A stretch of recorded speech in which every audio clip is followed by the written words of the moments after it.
Hi everyone, a very good morning to all of you guys. And फिर से आप सभी लोगों का स्वागत है स्टडी लैब पे। थोड़ा सा डिले हो गया क्लास स्टार्ट होने में। मैंने पहले यहाँ पे मैसेज एक पिन कर दिया था कि आज जो आपकी क्लास है वो 8:40 से स्टार्ट होगी। थोड़ा सा यहाँ पे स्क्रीन में मैं एडजस्टमेंट कर रहा था, जैसे कि मान लो मैं नया स्टूडियो, तो अभी सीखने में थोड़ा बहुत टाइम लगेगा। कोई बात नहीं, कोशिश हमारी यही रहेगी कि कल से क्लास आपकी एज इट इज़ 8:30 पे स्टार्ट होए। तो एक बार सभी लोग अब बता दीजिए कि ऑडियो वीडियो क्लियर आ रही है, कोई भी इशू तो नहीं है। कोई भी इशू नहीं तो फटाफट से शुरुआत करेंगे हम लोग। फिर चले, नहीं आज आपकी बोर्ड पर ही पढ़ाई होगी। Just hold on for a second. हाँ, अब बताइए कि ऑडियो वीडियो क्लियर आ रहा है। एक बार मैं भी चेक कर लूं अपने एंड से।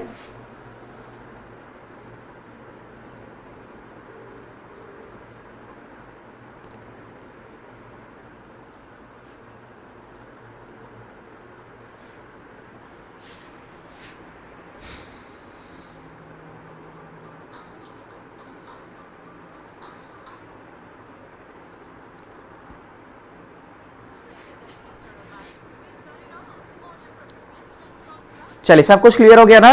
आइए, so let's get started. Question से आज हम लोग सीधे शुरुआत करेंगे। पहला सवाल है, मैं आज आपका थोड़ा मिक्स पीवाईक्यूज लेकर आया हूं। इसमें आप लोग को दिल्ली पुलिस के संग संग जो आपके अदर एग्जाम हुए हैं, एसएससी, सीएचएसएल, एसएससी, एमटीएस, इसके भी क्वेश्चंस देखने को मिलेंगे। बिकॉज जैसे ऑलरेडी जानते हैं कि एसएससी इस बार का आपका पेपर कंडक्ट करवाएगा, तो उसी के अकॉर्डिंग हम लोग को अपनी प्रैक्टिस भी लेके चलनी है।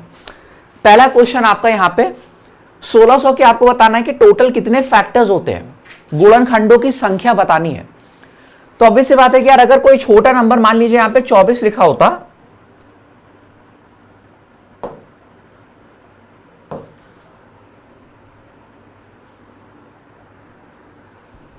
हाँ, अगर कोई छोटा नंबर 24 लिखा होता है या फिर 30, तो आप लोग इसका हर एक गुणनखंड जो होता है वो लिख के कैलकुलेट कर सकते थे। जैसे कि एक इसको पूरा पूरा डिवाइड करता है, दो पूरा पूरा डिवाइड करता है, 3, फिर 4 पूरा डिवाइड करेगा, फिर आपका 6, फिर 8, फिर 12 और 24।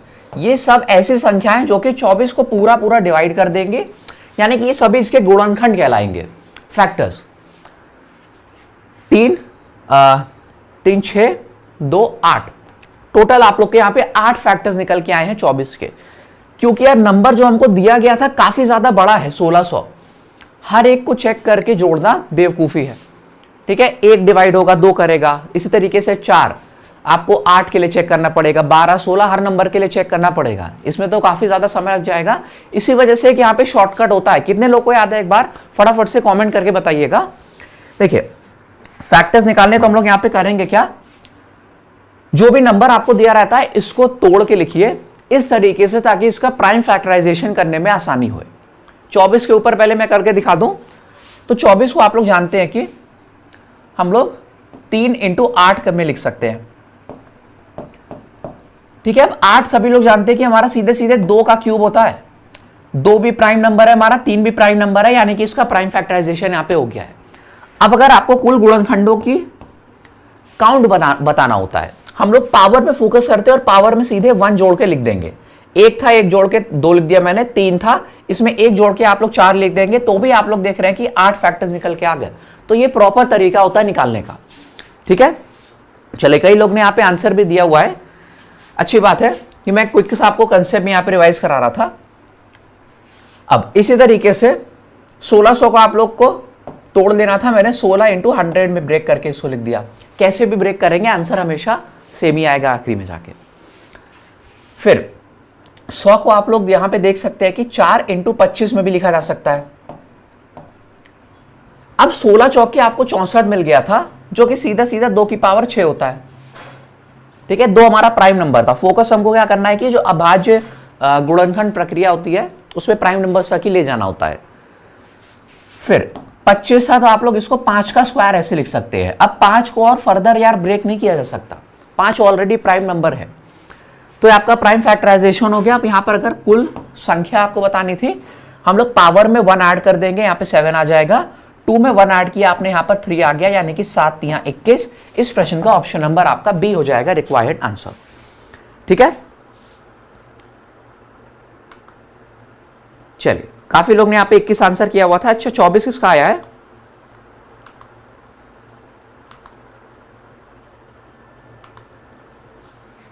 अगला प्रश्न देखते हैं यहाँ पे। अब यार इसी से मिलता जुलता एक और सवाल है जो कि आपके एग्जाम में कई बार आपको देखने को मिलता है। हम लोग को जितने भी गुणनखंड निकल के आए हैं उनका योग बताना है किसके बराबर हो जाएगा। जैसे कि यहाँ पर 100 के जितने गुणनखंड है उनका योग बताना है कितना होगा। अब देखिए इसमें आपको क्या लग रहा है कि सर इसमें तो हम लोग को पक्का हर एक फैक्टर लिखना ही पड़ेगा, जैसे कि हम लोग ने 24 में किया था। अगेन आप लोग इसको चाहे तो बेसिक वाले तरीके से कर सकते थे, बिकॉज 100 बहुत बड़ा नंबर नहीं है, लेकिन हो सकता है एग्जाम में आपको 100 की जगह यहां पर मान लीजिए 1200 दे दिया जाए, तब तो यार इसका हर एक फैक्टर लिखना पॉसिबल नहीं होगा ना। यानी कि यहां पर भी कोई ना कोई जरूर हमारे पास दूसरा तरीका होगा जिससे हम लोग आसानी से अपने आंसर तक पहुंच सकें। क्या तरीका है, वापिस से आप लोग को जो भी नंबर यहां पे लिखा है उसका क्या करना है, प्राइम फैक्टराइजेशन यानी कि अभाज्य गुणनखंड उसके निकालने हैं। तो देखिए 100 को आप लोग जानते हैं कि 4 × 25 में तोड़ के लिखा जाता है। 4 आपका 2 का स्क्वायर और 25 आपका 5 का स्क्वायर होता है। आसानी से आप लोग ने फैक्टराइजेशन कर लिया, ठीक है। अब देखिए यहां पे हम लोग को 2 के सभी फैक्टर्स यहां पे लिखने हैं।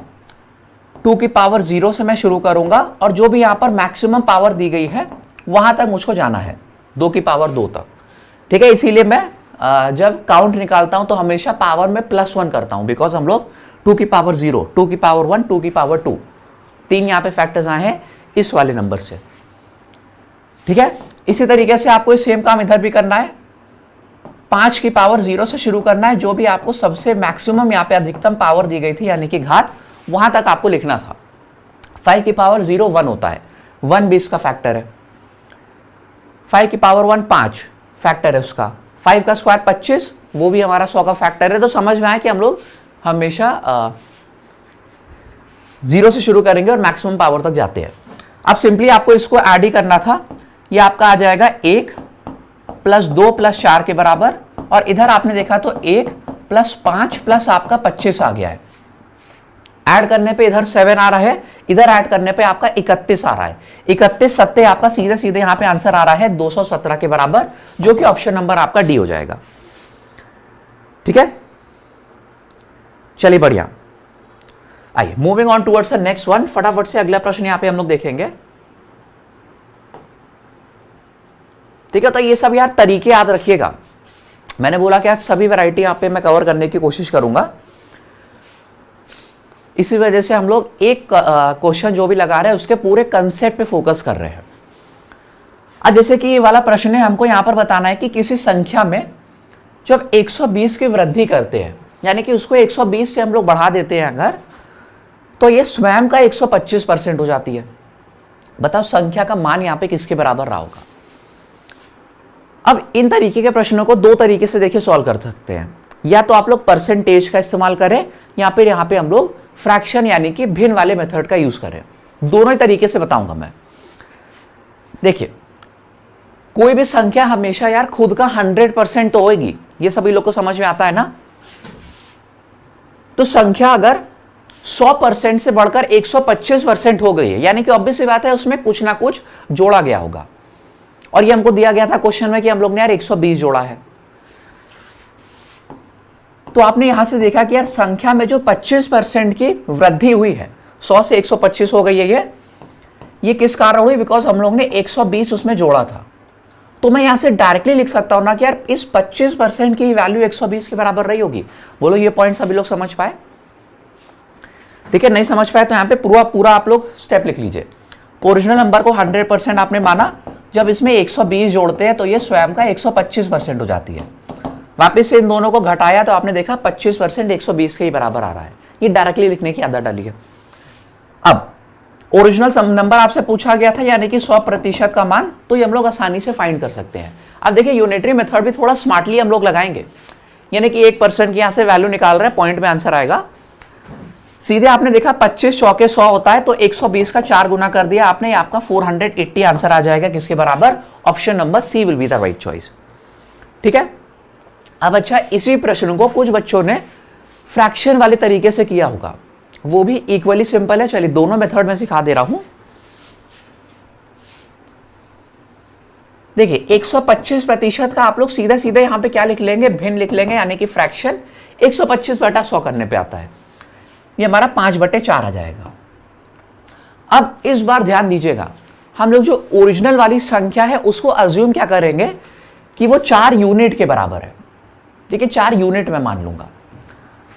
तो आपने देखा कि 4 यूनिट में जब 1 यूनिट आप लोग जोड़ते हैं तब ये 5 के बराबर पहुंचती है, जो कि संख्या का 125% होता है। और 1 यूनिट का ही मान क्वेश्चन में आपको दिया गया था कि 120 के बराबर है, बिकॉज असलियत में हम लोग ने संख्या में 120 जोड़ा था। अगर 1 यूनिट 120 के बराबर है तो 4 यूनिट का मान 480 हो जाएगा, और यही हम लोग ने ओरिजिनल वाली संख्या को अज्यूम किया था। जो भी नंबर नीचे लिखा रहता है इसी को हमेशा आप लोग ओरिजिनल वाला नंबर अज्यूम करते हैं इस वाले तरीके से, और यकीन मानिए ये मेथड ज्यादा सिंपल है। ठीक है, चलिए फटाफट से अगला प्रश्न देखते हैं हम लोग। यहां पे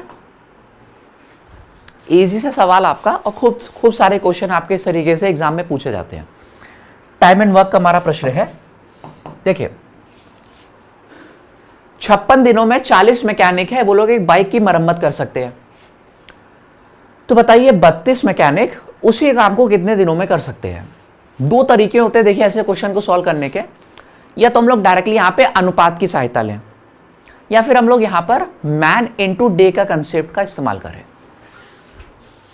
कितने लोग हैं कुल, और इन लोग ने कुल कितने दिनों तक काम किया। अगर हम लोग दोनों को यार गुणा कर देते हैं तो हमको टोटल वर्क यानी कि कुल कितना कार्य हुआ है ये पता चल जाता है। अब इस क्वेश्चन में अप्लाई करके दिखाऊंगा। जैसे कि यहां पे हमारे पास 40 मैकेनिक थे, तो मैन के नीचे मैंने टोटल 40 लिख दिया। ये लोग 56 दिन तक जब लगातार काम कर रहे थे तो काम पूरा हो जा रहा था, यानी कि इन दोनों को गुणा करेंगे तो आपको ये टोटल वर्क निकल के आ गया है। पूरा सॉल्व करने की जरूरत नहीं है, बिकॉज सेकेंड केस हमको दिया गया है कि अगर यार 32 मैकेनिक यही सेम काम करेंगे, मैंने मान लिया कि सेम काम करने में इनको डी दिन लगते हैं, तो जब मैं 32 इंटू डी करूंगा ये भी तो मेरा वर्क ही निकल के आएगा ना, बिकॉज दोनों लोग सेम काम कर रहे थे और सेम काम था, इस वजह से आप लोग यहां पे उठा के इनको इक्वल कर देंगे। ठीक है, अब यहां पे पता लगा लीजिए कि अगर 32 आदमी है तो टोटल उन लोग को कितने दिन लगेंगे। आपका आंसर आ गया है। ठीक है, यहां पे 8 से 4 बार, 8 से आपने 5 बार काटा, 4 से यहां पे आपका 14 बार कट जाएगा, तो टोटल डेज आपके यहां पे 14 पंजे 70 के बराबर निकल के आ गए हैं। यानी कि अभी से बात है कि मैकेनिक को अगर हम लोग कम कर दे रहे हैं, 40 से घटा के 32 कर दिया है, तो अब हम लोग को पहले से ज्यादा दिन लगेंगे। पहले 56 दिन लग रहा था, अब हम लोग को यहाँ पे 70 दिन लगेंगे। इसको अनुपात से भी किया जा सकता था, कितने लोग ने किया रेशो से।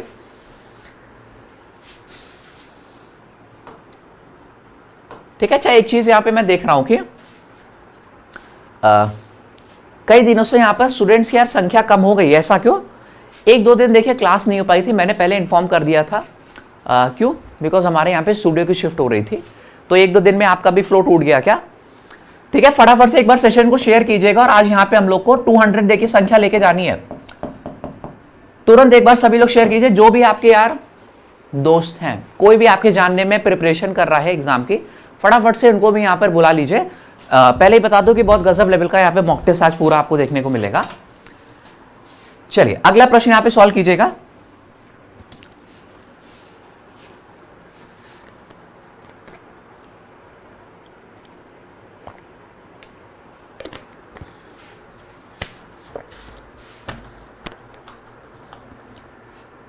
और आंसर करते रहिए। चलिए एक बच्चे ने यहाँ पे आंसर भी कर दिया है कमेंट में, देखते हैं करेक्ट है या फिर नहीं। हमको बोला गया कि ए का जो 15% है और बी का 25%, दोनों का अनुपात 8 और 11 के बराबर है। तो बताओ ए अनुपात भी यहां पे किसके इक्वल हो जाएगा? अब देखिए 11 दिया गया, यानी कि इसका हो सकता है कोई ना कोई मल्टीपल हमारा आंसर में प्रेजेंट हो। तो एक तरीका आप लोग ऐसे देख सकते थे, लेकिन इससे बात नहीं बनेगी, पूरा सॉल्व नहीं करना पड़ेगा हम लोग को। देखिए ए का 15% और बी के 25% का जब मैंने अनुपात निकालूंगा, क्वेश्चन में बोला गया है कि 8/11 के बराबर आना है। अब यहां से सीधे ए अनुपात भी आप लोग निकाल सकते हैं। देखिएगा 5 से यहां पे काटेंगे तो 5 बार, 5 से यहां पे आपने काटा तो 3 बार कट जाएगा। परसेंटेज भी कट जाते हैं, ठीक है, उसमें कंफ्यूज मत होइएगा। अब ये 5 ऊपर 8 में जाके गुणा हो जाएगा, तो उधर ऊपर आपका 40 आ जाएगा। ये वाला 3 नीचे 11 में आके गुणा हो जाएगा, तो ये आपका 33 बच जाएगा। यानी कि ए अनुपात भी पूछा गया था 40:33, सीधा सीधा ऑप्शन नंबर बी आंसर आ गया। और ये क्वेश्चन आपका 2020 में ही आया है दिल्ली पुलिस में। ठीक है, अगला प्रश्न देखते हैं, आंसर फटाफट से यहां पे भी कीजिएगा। हम लोग को बताना है कि निम्नलिखित में से कौन सी संख्या यहां पे है जो कि 8 से विभाज्य होगी। अब 8 का डिविजिबिलिटी रूल आप लोग को लगाना पड़ेगा यहां पे।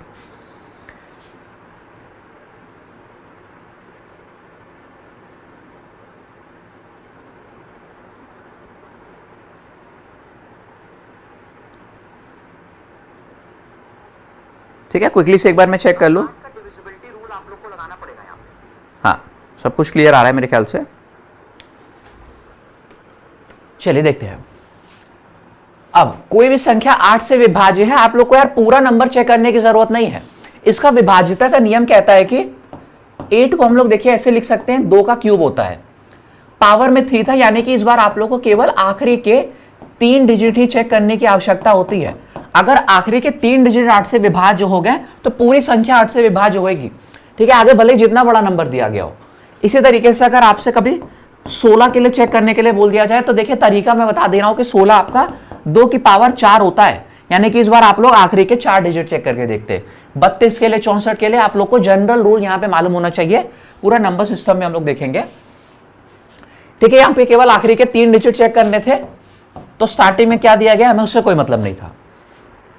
अब मैं अगर 8 से देखिए इसको डिवाइड करके चेक करूंगा, 8 3 जा मेरा 24 आता है, 7 यहां पे बच रहा था, यानी कि 2 होना चाहिए, तभी 72 हमारे पास आएगा। ऑप्शन नंबर आप लोग का यहां पर डी ऐसा नंबर है जो कि 8 से पूरा पूरा डिविजिबल है। ठीक है, 312 को आप लोग जब 8 से डिवाइड करके देखेंगे, 8 यहां पे 24 आता है, फिर हमारा 7 बच रहा था, 7 2 जब 72 बन जाएगा तो 8 9 जा आपका 72 पूरा पूरा डिवाइड कर दे रहा था, यानी कि डी आपका यहां पे आंसर हो गया। चलिए अगला प्रश्न देखते हैं। ये आपका देखिए 2021 में पूछा गया सवाल है एसएससी में। फटाफट से यहां पे आंसर बताइए किसके इक्वल आएगा।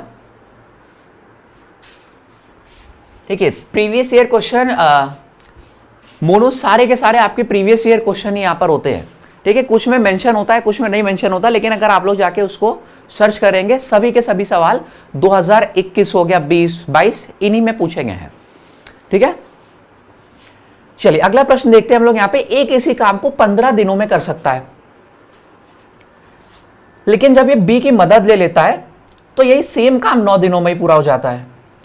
बताओ बी अकेला इस काम को कितने दिनों में पूरा कर सकता है। अब अच्छा क्वेश्चन है, देखिए 2 तरीके आपको यहां पे बताऊंगा मैं।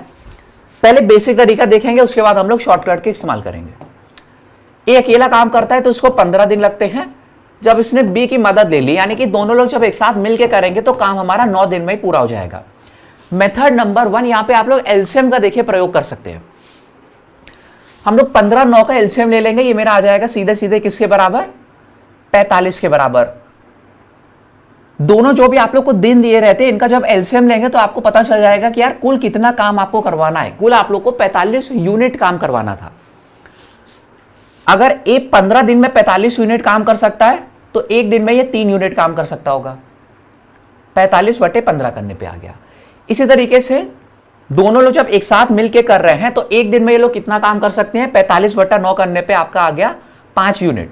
ठीक है, तो ये मैं जो लाइन के ऊपर लिखता हूं ये इनके कार्य क्षमता होती है, एफिशिएंसी। 5 यूनिट ये लोग काम कर सकते थे प्रतिदिन। अब ऑब्वियस सी बात है कि यहां से आप लोग किसकी दोनों को माइनस करेंगे तो बी की अकेले की आपकी यहां पर आ जाएगी। हाँ, दोनों को माइनस करेंगे तो आप लोग को बी की अकेले का रेट पता चल जाएगा कि बी जो है 2 यूनिट काम कर सकता है प्रतिदिन। अब टोटल अगर इसको 45 यूनिट काम करना था तो कितना समय लगेगा, आप लोग सीधे सीधे यहां पे बोल देंगे सर 22.5 दिन लग जाएंगे इसको, यानी कि ऑप्शन नंबर आप लोग का ए यहां पे आंसर आ जाएगा। ठीक है, अब अच्छा देखिए ये बेसिक तरीका था, एलसीएम से सभी लोग को समझ में आया ना। लेकिन इस प्रश्न को मैं आपको मुंह सॉल्व करना सिखाने जा रहा हूं, ध्यान से सुनिएगा। इसको इरेज करते हैं। ठीक है, ए अकेले 15 दिन में कर सकता था, दोनों लोग मिलकर 9 दिन में कर सकते, तो आपको बताना था कि बी अकेला कितने दिन में कर लेगा।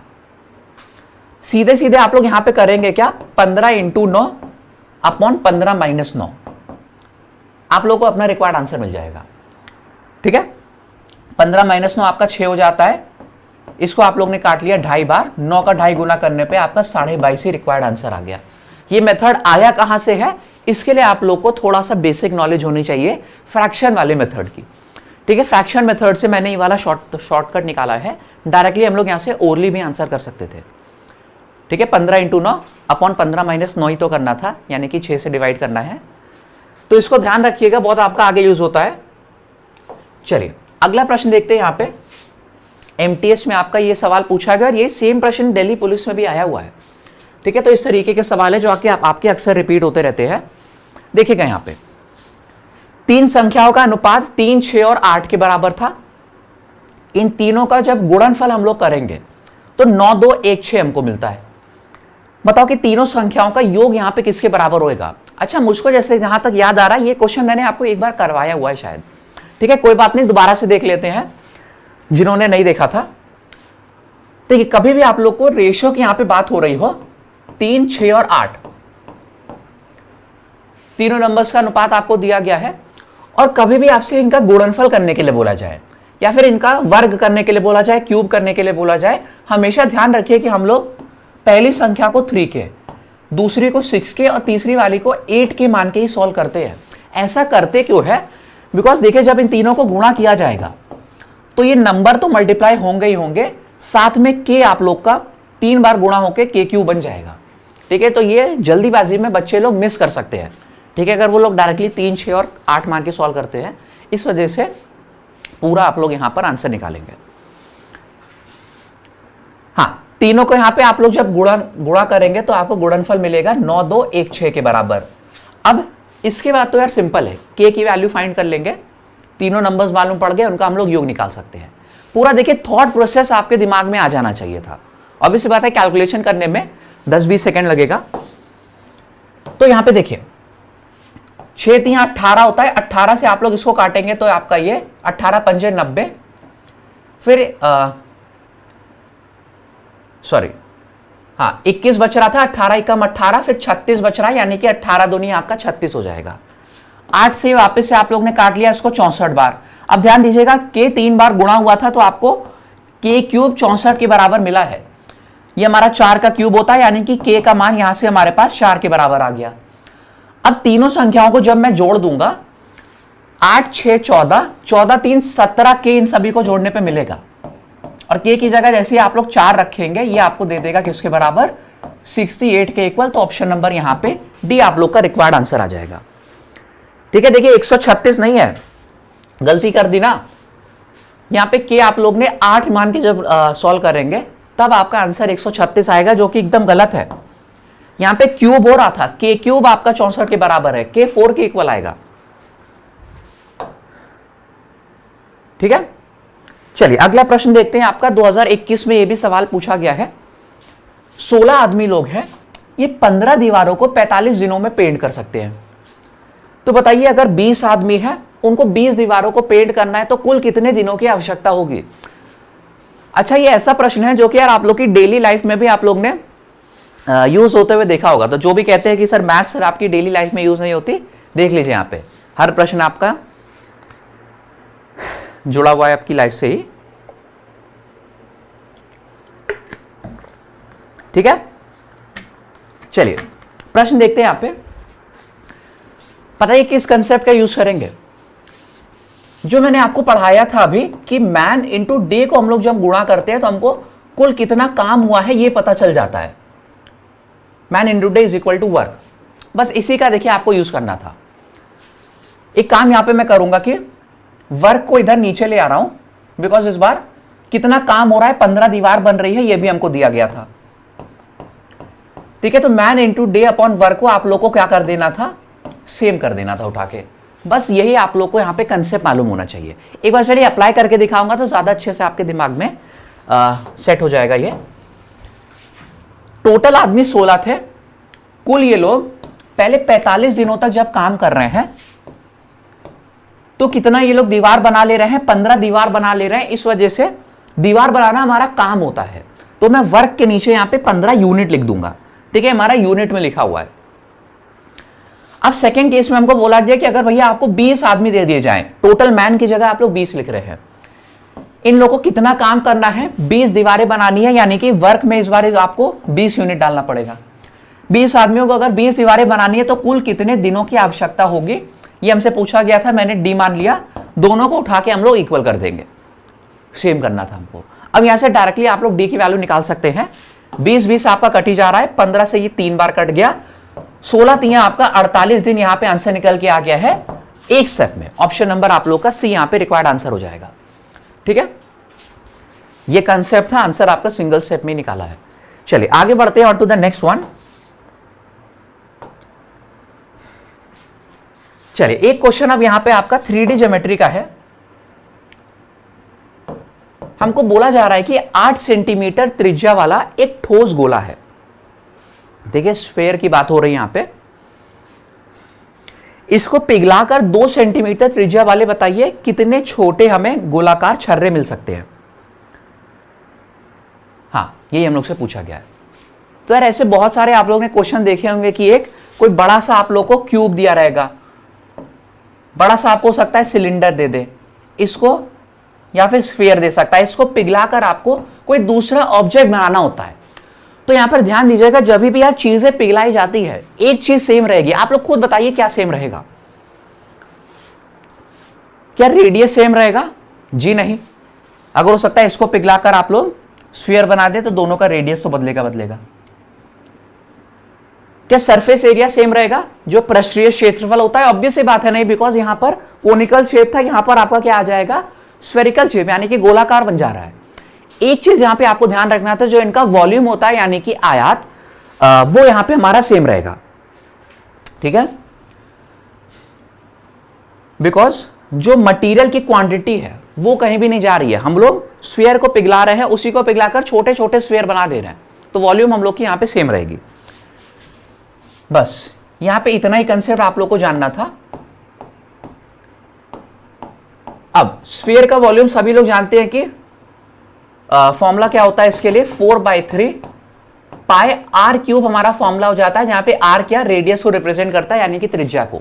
अब यहां पे एक और पॉइंट ध्यान दीजिएगा कि वॉल्यूम जो है वो केवल रेडियस के ऊपर ही डिपेंड कर रही है, बिकॉज 4/3 भी हमारा कांस्टेंट है, और पाई का मान हम लोग ऑलरेडी जानते हैं 22/7 होता है, ये भी कांस्टेंट है।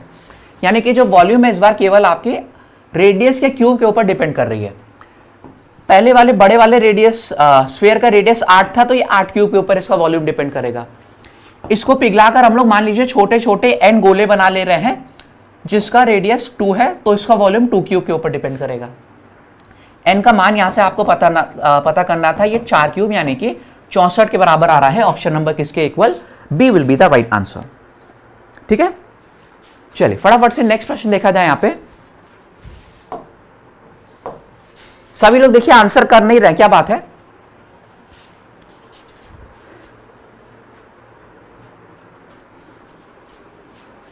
नेक्स्ट वन यहां पे देखते हैं कि हमको 81 और 27 का बताना है कि तीसरा समानुपाती किसके बराबर होएगा। अब इस प्रश्न को यार देखिए मुंह जबानी किया जा सकता है। मैं आपको छोटा सा यहां पे कंसेप्ट बताना चाहूंगा। 3 नंबर्स ए, बी और सी हैं,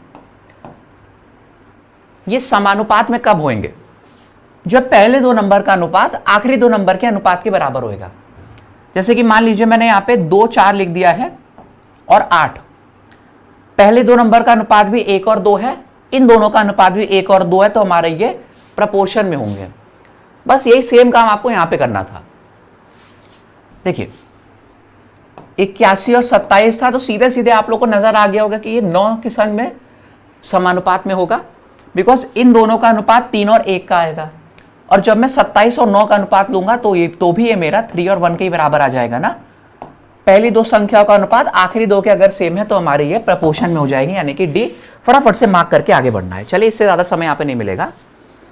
अगला प्रश्न देखते हैं। यहां पे P जो है ये Q से 25% कम है। अब बताइए Q की जो वैल्यू है वो P की तुलना में कितने प्रतिशत अधिक हो जाएगी? क्विकली से यहां पे आंसर कीजिए।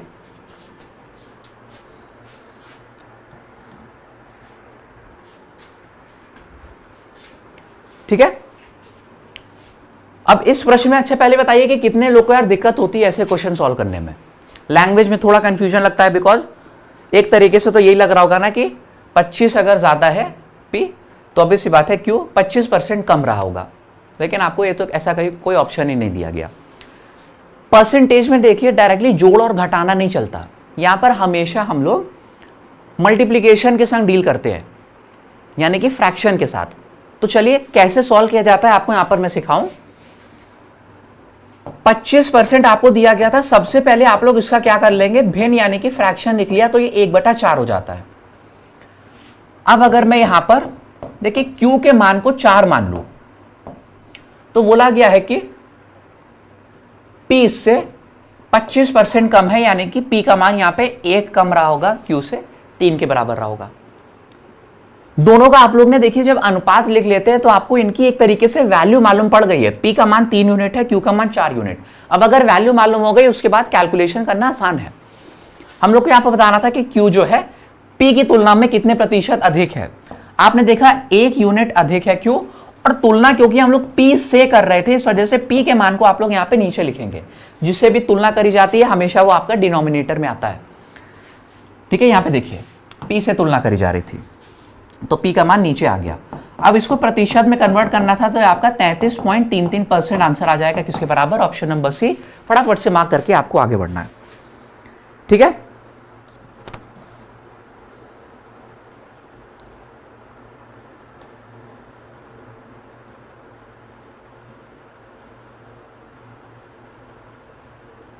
चलिए नेक्स्ट प्रश्न देखा जाए।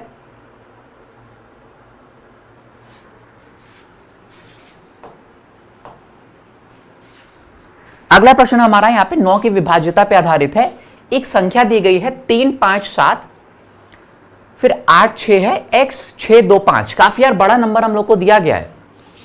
3, 3, 6, 3, 9, 9 अंकों की संख्या है। ये बोला गया कि 9 से पूरी तरीके से विभाज्य है।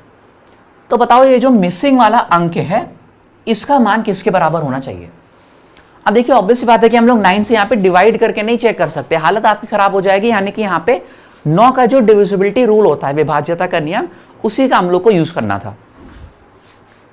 और रूल होता क्या है यहां पे जान लीजिए। जैसे कि मान लीजिए मैंने यहां पे नंबर लिख दिया कोई,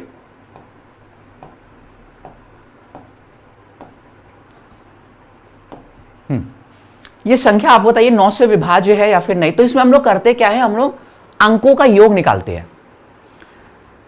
5, 4, 9 होता है, 9, 2 हमारा 11, 11, 8 हमारा 19 हो जाएगा, 19 से 1 20, 20 और 7 को जोड़ने पे 27 आता है ना। इन जो भी नंबर दिया गया था इन सभी के अंकों का योग 27 आ रहा था। अगर अंकों का योग 9 से विभाज्य है तो पूरी संख्या 9 से विभाज्य हो जाएगी। ठीक है, आपको पूरा चेक करने की जरूरत नहीं थी, बस इसी कंसेप्ट को देखिए मैं यहां पे अप्लाई करने जा रहा हूं। अब अच्छा एक और यहां पे पॉइंट सुनिए। यहां पर भी ऑब्वियस सी बात है कि नंबर जितना बड़ा करते जाएंगे आप लोग को उनका अंकों को जोड़ने में थोड़ा और मेहनत करनी पड़ेगी। इसी वजह से यहां पे आपको एक और शॉर्ट तरीका बता दे रहा हूं। हम लोग यहां पे डिजिटल सम का यूज करते हैं। डिजिटल सम होता क्या है, काफी इंपॉर्टेंट कंसेप्ट है, ध्यान से सुनिए। हम लोग यहां पर देखेंगे कि जहां कहीं भी अगर हमको 9 मिल रहा है उसको हम लोग रिमूव कर सकते हैं। ठीक है, बिकॉज 9 ऑब्वियस सी बात है खुद 9 से विभाज्य होएगा ही। तो आपने देखा 5, 4, 9 मिल रहा था जोड़ने पे, इसको आप लोग रिमूव कर सकते थे। 8, 1, 9 था, इसको भी रिमूव कर सकते थे। और 2, 7 जोड़ने पर भी 9 आता है, इसको रिमूव कर देंगे तो आपके पास डिजिटल सम 0 आ जाएगा। अब 0 ऑब्वियस सी बात है 9 से विभाज्य है, तो यहां पर मैं ज्यादा आसानी से बोल सकता था ना, संख्या 9 से विभाज्य हो जाएगी। चलिए फटाफट से इसको अब इस क्वेश्चन में अप्लाई करेंगे। संख्या मैं लिख दे रहा हूं 3, 5, 7, 8, 6, फिर यहां पे x है 6, 2, 5 हो गई। अब यहां पे जहां कहीं भी आपको 9 मिलता जाए उसको रिमूव कर दीजिए। 6 और 3 जोड़ने पर 9 आ रहा था, ये रिमूव हो गया हमारा। और कोई डायरेक्टली रिमूव हो रहा है क्या, 7, 2, 9 आ रहा था, ये भी हमारा रिमूव हो गया। 8, 5 आप देखते हैं 13 होता है, और 13, 5, 18 होता है। अब 18 का भी यार एक तरीके से ये मतलब होता है कि 9 हमारा 2 बार आया है, तो इसको भी मैंने रिमूव कर दिया। आपके पास केवल यहां पे x रह गया था और 6 रह गया था। अब अगर इसको भी 9 से विभाज्य होना है, सीधे सीधे x की जगह हमारा 3 आ जाना चाहिए। आपका ऑप्शन नंबर डी यहां पे रिक्वायर्ड आंसर हो जाएगा। ठीक है, सोल्यूशन केवल इतना सा था, बाकी मैं कंसेप्ट बता रहा था। ठीक है, कंसेप्ट जान लेंगे तो चीजें आपको ज्यादा आसानी से याद हो जाएंगी। ठीक है, तो मेरा अभी यहां पे यही फोकस चल रहा है कि ज्यादा हम लोग कंसेप्ट के ऊपर फोकस करें। अगला प्रश्न वेरी इंपॉर्टेंट, वापस से बता दो कि आपका दिल्ली पुलिस में स्पेशली लगभग हर शिफ्ट में ऐसा एक ना एक सवाल आया था समय और कार पे। ए किसी काम को 36 दिन में पूरा कर सकता है, बी जो है वो ए से 60% अधिक कुशल था, यानी कि ए की तुलना में वो 60% ज्यादा तेजी से काम कर सकता है। तो हमको यहां पे बताना है कि बी को सेम काम करने में कितना समय लगेगा। थोड़ा यहां पे कॉमन सेंस का यूज करेंगे।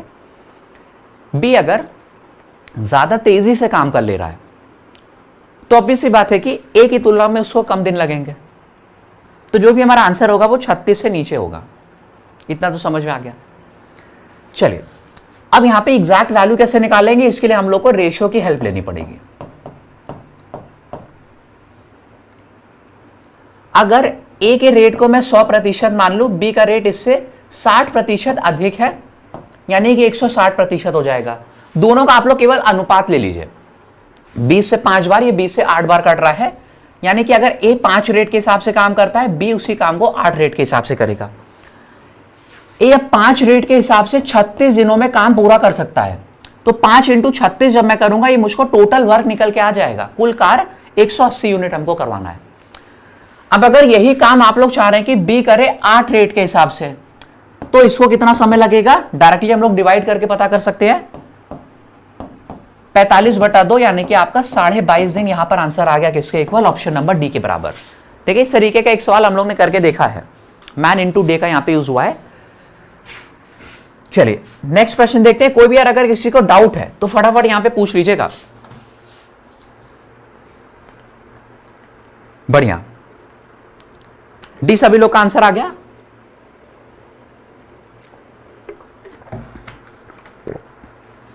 नेक्स्ट वन देखते हैं यहां पे, सीएचएसएल में आपको पूछा गया सवाल, और इसी टाइप के क्वेश्चन आजकल लेटेस्ट पैटर्न में जो आपका 22 में पेपर हुआ है उसमें भी पूछे जा रहे हैं। देखिए इंटीजर्स की बात हो रही है, -10 से लेके 35 तक के पूर्णांक जो कि 5 से विभाज्य है, उन सभी का हमको औसत बताना है। एक बार क्वेश्चन को दोबारा पढ़िए। -10 से 35 तक 5 से विभाज्य होने वाले सभी प्राकृतिक पूर्णांकों का हम लोग को औसत निकालना है। मैंने प्राकृतिक पे फोकस डाला, इसी के अकॉर्डिंग चलिए सॉल्व करते हैं। तो -10 5 से विभाज्य है, इसी तरीके से -5 0 आपका हो जाएगा, 5 हो जाएगा आपका 10, ऐसे करते करते हम लोग के 35 तक 5-5 के गैप पे सभी जो भी नंबर मिलेंगे ये 5 से पूरी तरीके से डिविजिबल होंगे। अब इनका देखिए औसत आपको निकालना है, तो मैंने शॉर्टकट बताया हुआ है कि कभी भी आप लोग को एक सीरीज ऐसी दी जाए जहां पर 2 टर्म्स के बीच का अंतर समान है, तो उसका औसत हम लोग निकालते कैसे हैं, पहली संख्या लिखते हैं, आखिरी वाली को उसमें जोड़ा और फिर 2 से मैंने भाग दे दिया। तो अगर मैं डायरेक्टली यहां पर यह काम कर देता कि पहली संख्या -10 लिखी, फिर आखिरी वाली संख्या 35 को जोड़ा और फिर 2 से भाग दे दिया, तो यार मेरा आंसर यहां पे गलत आ जाएगा। ठीक है, इस हिसाब से 12.5 आंसर आ रहा है, जो कि कहीं भी हम लोग को दिया नहीं गया था। पहली बात तो क्यों गलती हो गई यहां पे, बिकॉज एक पॉइंट आप लोग ने यहां पे मिस कर दिया कि हम लोगों को यार प्राकृतिक संख्याओं की बात हो रही थी, और प्राकृतिक संख्याएं हमारी 1 से स्टार्ट होती है। नेचुरल नंबर्स की आपको परिभाषा मालूम होनी चाहिए कि 1 2 3 4 5 ये सब आपके नेचुरल नंबर्स होते हैं, यानी कि 0 से छोटे वाले जो भी नंबर्स है इसको आपको काउंट ही नहीं करना था। ये 5 से विभाज्य तो हो रही है, लेकिन हमारी प्राकृतिक संख्याएं नहीं है। ठीक है, तो ये जो आपको अब सीरीज मिल गई है छोटी सी, इसका आप लोग को औसत निकालना था। 5 10 15 20 ऐसे करते करते 35 तक। पहले वाली संख्या 5 दी गई है, आखिरी वाली आपको 35 दी गई, दोनों को जोड़कर आपने 2 से भाग दे दिया, तो 40/2 यानी कि 20 आप लोग का यहां पर आंसर आ जाएगा, ऑप्शन नंबर डी के बराबर। ठीक है,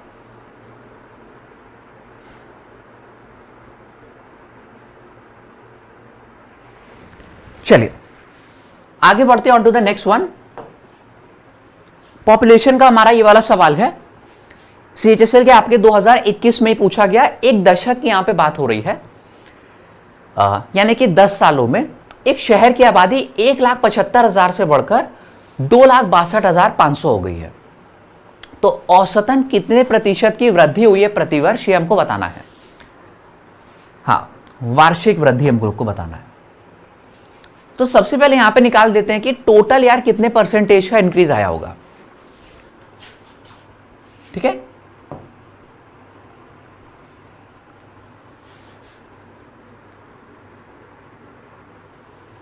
एक लाख 75,000 थी पहले पॉपुलेशन, इससे बढ़कर हो गई है 2,62,500 के बराबर। तो मैंने यहां पे आप लोग को बताया हुआ है कि यार हम लोग अपना कैलकुलेशन देखिए आसान बनाने के लिए इन दोनों का अनुपात ले सकते हैं। आप अनुपात लेंगे तो ये 0 हमारा कैंसिल आउट हो जा रहा है। फिर ये 25 से हमारा कितने बार कट रहा था, आप बोलेंगे 25 से 7 बार कट रहा है, ये 0 आ गया, एक और आ गया। 25 से मैंने काटा है, 25 इंटू 10 करने पे 250 आता है, फिर 125 बच रहा था जो कि 5 बार और चला गया। अब 70 और 105 का भी आप लोग अनुपात लेंगे तो ये 35 से 2, ये 35 से हमारा 3 बार कट जा रहा है। यानी कि सीधे सीधे मैं बोल सकता था कि जो जनसंख्या है वो 2 से बढ़ के 3 हो रही है, यानी कि 50% से वो बढ़ रही है 10 सालों में।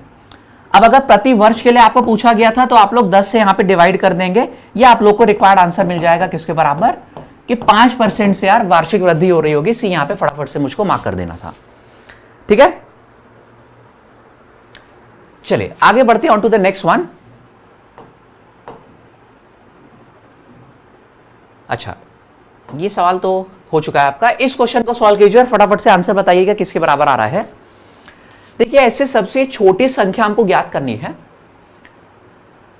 जिसको 13 और 16 से जब विभाजित किया जाए तो क्रमशः 2 और 5 हमारे पास शेषफल बचता है।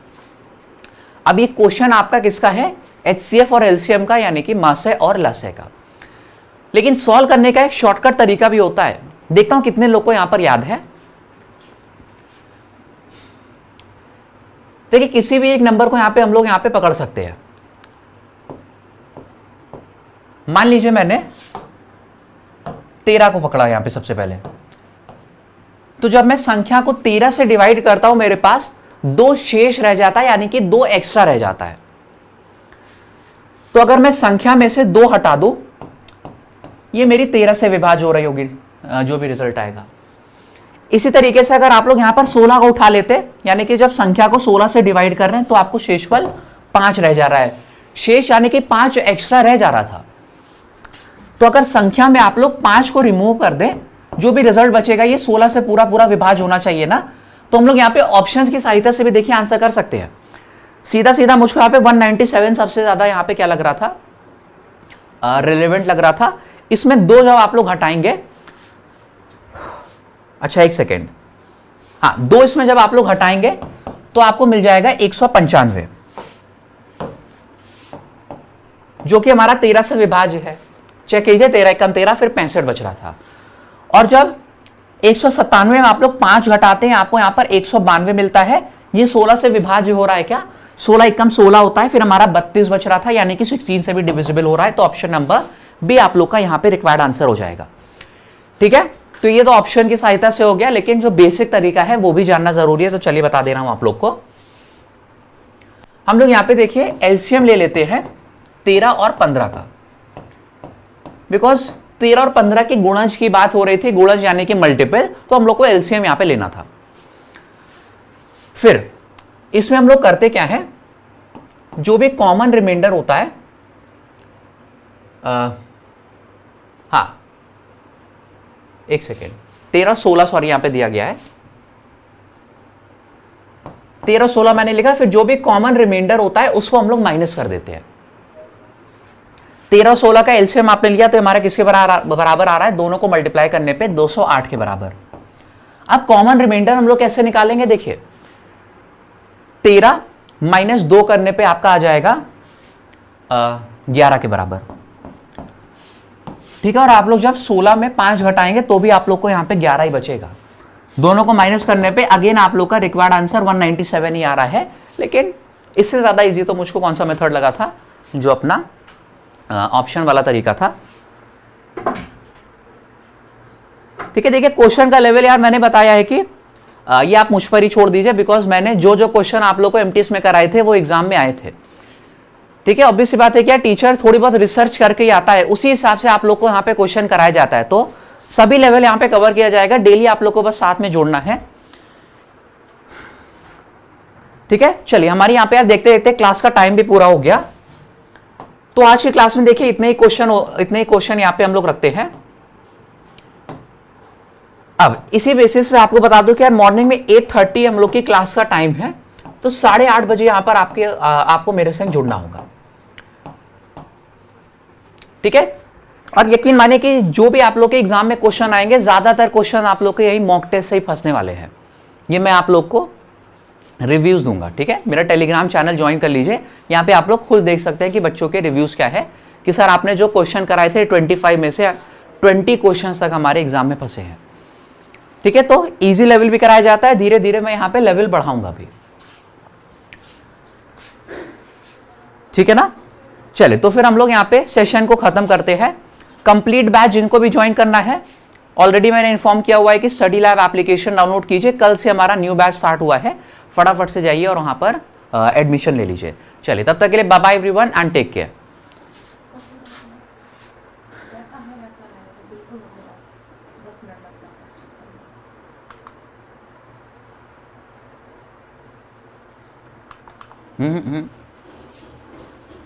एंड नहीं हुआ अभी।